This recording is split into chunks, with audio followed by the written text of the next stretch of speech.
నమస్కారం, welcome to Yog stock. అందరూ బాగున్నారు కదా? Third world countries Trump 19 third world కంట్రీస్ని బ్యాన్లో పెట్టాడు అనమాట. అంటే ఆ కంట్రీస్ నుంచి ఇమిగ్రేషన్ ఎవరైనా సరే, అది లీగల్ కానీ ఇల్లీగల్ కానీ ఏదైనా సరే, ఆ ఇమిగ్రేషన్ ఎవరు రావటానికి వీల్లేదు అని చెప్పి ప్రస్తుతానికి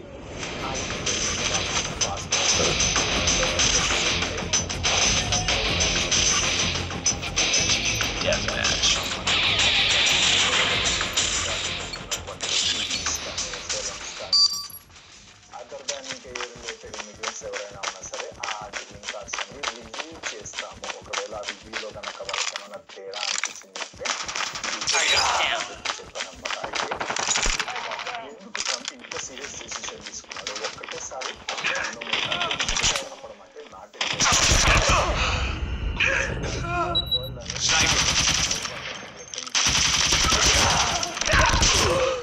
యాక్చువల్గా అయితే థర్డ్ వరల్డ్ కంట్రీస్లో ఇండియా కూడా ఉంది. ఒకవేళ ఈ ఇమిగ్రేషన్ పాస్ ఏదైతే పెట్టారో దాంట్లో ఇండియా ఇంక్లూడ్ అవుతారా అవ్వదా అన్సర్టనిటీ ప్రస్తుతానికి కొనసాగుతూనే ఉంది. సో అవుతుందా అవ్వదా అనేది నేను డీటెయిల్స్ అన్ని ఈ వీడియోలో చెప్తాను. మీరైతే లాస్ట్ వరకు చూడండి. ఒకవేళ వీడియో నచ్చితే మాత్రం సబ్స్క్రైబ్ చేసుకోండి. ప్రస్తుతానికి దగ్గర జరిగినటువంటి ఒక దాన్ని వాళ్ళు ఉగ్రవాద దాడి కింద పరిగణించారనమాట. ఆఫ్ఘనిస్తాన్కి చెందినటువంటి ఒక పర్సన్ ఒక అమ్మాయిని ఇద్దరు అంటే చాలా యంగ్ ఏజ్ వాళ్ళు 20 years ఒక అమ్మాయికి చనిపోయినటువంటి వాళ్ళు సెక్యూరిటీ ఫోర్సెస్లో ఉన్నారు వాళ్ళు. అతనికేమో 24 years అట. సో వైట్ హౌస్కి దగ్గరలో వీళ్ళిద్దరిపై కాల్పులు జరిపాడు. ఆ తర్వాత ఆమె హాస్పిటల్లో చనిపోయింది. అతను కూడా ఆల్మోస్ట్ క్రిటికల్ స్టేజ్ లో ఉన్నాడు అనమాట. సో చాలా సీరియస్ బైడెన్ ఏరాలో ఆఫ్ఘనిస్తాన్ నుంచి ఇక్కడికి వచ్చారనమాట. సో వాళ్ళు చెప్పడం ఏంటంటే ఉండొచ్చు అంటే ఇతను రిక్రూట్ చేసుకుంది గవర్నమెంట్. అక్కడ ఈ అమెరికాకి సంబంధించిన ఆర్మీ ఉన్నారు కదా, వాళ్ళకి హెల్ప్ చేయడం కోసం కొంతమంది అక్కడ లోకల్ గా రిక్రూట్ చేసుకున్నారు. ఈ కంట్రీలో ఆర్మీ ఉంటే ఆ కంట్రీలో వాళ్ళ లోకల్స్ ని రిక్రూట్ చేసుకోవడం అనేది. ఇప్పుడు యూకేలో కూడా రీసెంట్ గా ఆఫ్ఘనిస్తాన్ నుంచి వచ్చిన వాళ్ళ మీద ఆఫ్ఘన్ ఫైల్స్ ఓపెన్ అని చెప్పి కొంత నడుస్తున్నారు. సో అలాగా ఇలాగ వచ్చారు. కొంతమందికి రెఫ్యూజీస్ లాగా అసైలం లాగా గ్రీన్ కార్డులు అవి ఇచ్చేసారు. సో ఇది మొత్తం ఇది స్టోరీ ఏంటంటే ఆఫ్ఘనిస్తాన్ నుంచి కంప్లీట్ కట్ ఆఫ్, ఇమిగ్రేషన్ అనేది కంప్లీట్ కట్ ఆఫ్. దాంతో పాటు ఈ 19 థర్డ్ వరల్డ్ ఏమైతే ఉన్నాయి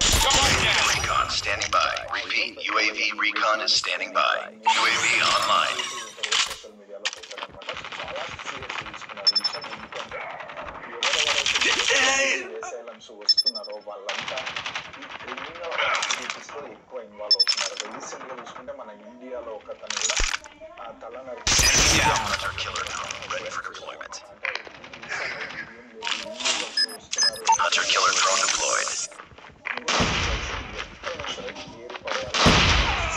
డెసిషన్ అయితే ట్రంప్ తీసుకోవడం అయితే జరిగింది. ఓకే, దీంట్లో చూసుకుంటే యాక్చువల్ గా అన్డాక్యుమెంటెడ్ మైగ్రెంట్స్ అంటారు కదా, ఈ అన్డాక్యుమెంటెడ్ మైగ్రెంట్స్ ఇండియా వైపు నుంచి 7,50,000 మంది ప్రస్తుతం అన్డాక్యుమెంటెడ్ మైగ్రెంట్స్ అమెరికాలో ఉన్నారన్నమాట. ఇక లేకపోతే లోపల వాళ్ళని పెళ్లి చేసుకొని చేస్తున్నటువంటి వాళ్ళు కూడా ఉన్నారనమాట. అయితే నిన్న ఒక న్యూస్ ఒక 2 days నుంచి వైరల్ అవుతుంది కదా, మన white House press secretary mother చేశారు అని చెప్పేసి. యాక్చువల్గా ఆమె మదర్ కాదు, ఆమెకు ఒక పెద్ద అన్నయ్య అని ఉన్నాడు, ఇంకొక లివిటీ అనే పేరు కూడా. ఆ అన్నయ్యకి ఒకప్పుడు ఫియాన్సీగా ఉండేటువంటి ఈ బ్రెజిలియన్కి సంబంధించి. సో వీళ్ళిద్దరూ పెళ్లి చేసుకోలేదు కానీ వీళ్ళిద్దరూ జనరల్ లివింగ్ రిలేషన్షిప్ లో ఉన్నప్పుడు వీళ్ళకి ఒక బాబు కూడా పుట్టాడు అన్నమాట. ఆ బాబుకి ఇప్పుడు 11 years. సో ఆ బాబుకి మదరు అంటే క్యార్లిన్ లివిట్ సెక్రటరీకి, ఎవరైతే వైట్ హౌస్ ప్రెస్ సెక్రటరీ నెవ్యూకి మదర్ అనమాట. అంటే అన్నయ్యకి కావాల్సిన భార్య. సో జనరల్ కొన్ని మీడియాలో ఏంటంటే ఆమె తల్లిని అరెస్ట్ చేసేసారు అని చెప్పేసి ఒక పెద్ద హడావిడి ఎక్కువ నచ్చింది. సో ఏంటంటే వాళ్ళు ఇప్పుడు ఆమెను ఎందుకు అరెస్ట్ చేశారు అంటే గ్రీన్ కార్డ్కి వెళ్ళినప్పుడు 1999లో ఆమె ఎప్పుడో వీసా ఓవర్ స్టే చేసిందంట. ఓవర్ స్టే చేసింది కాబట్టి ఎలాగైనా ఏ విధంగా అయినా అసలు దగ్గరుండి రీసెంట్ గా పటేల్ అనేటువంటి ఇండియా ఒకతను షాపులో నడిపించుకుంటుంటే న్యూ జెర్సీలో అనుకుంటా, అతను కూడా తీసుకుని వెళ్ళారు. సో ఎవరైనా సరే ఇల్లీగల్ ఉంటే మాత్రం జరిగిన తర్వాత ఎవడైనా కానీ చాలా సీరియస్ అయితే అవుతుంది. సో నెక్స్ట్ థర్డ్ వరల్డ్ కంట్రీలు అంటే ఏంటి, దాంట్లో ఇండియా ఇంక్లూడెడ్ అంటే యాక్చువల్గా థర్డ్ వరల్డ్ కంట్రీస్ అంటే డెవలపింగ్ కంట్రీస్ అనమాట. మనం ఇండియాని ఏం చెప్పుకుంటామండి, ఇప్పటికి డెవలప్డ్ కంట్రీ అని చెప్పుకుంటామా? మీకు ఎవరైనా తెలుసు దీంట్లో యాక్చువల్గా ఏంటంటే 1940 నుంచి 1991 వరకు అంటే ఇప్పుడు యుఎస్ఎస్ఆర్ ఎప్పుడైతే కట్ ఆఫ్ అయిపోయిందో అంటే సోవియట్ యూనియన్ కంప్లీట్ గా క్లోజ్ అయిపోయింది టైంలో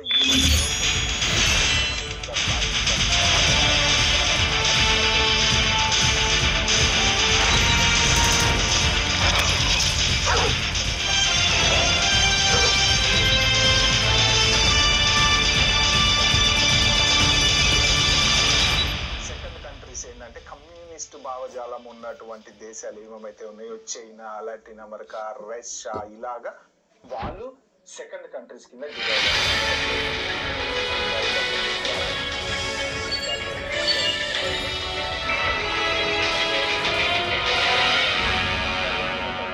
ఏషియా, ఆఫ్రికా ఇటువైపు ఏమేమైతే డెవలప్ కానటువంటి నేషన్స్ ఉన్నాయో వెనకబడ్డటువంటి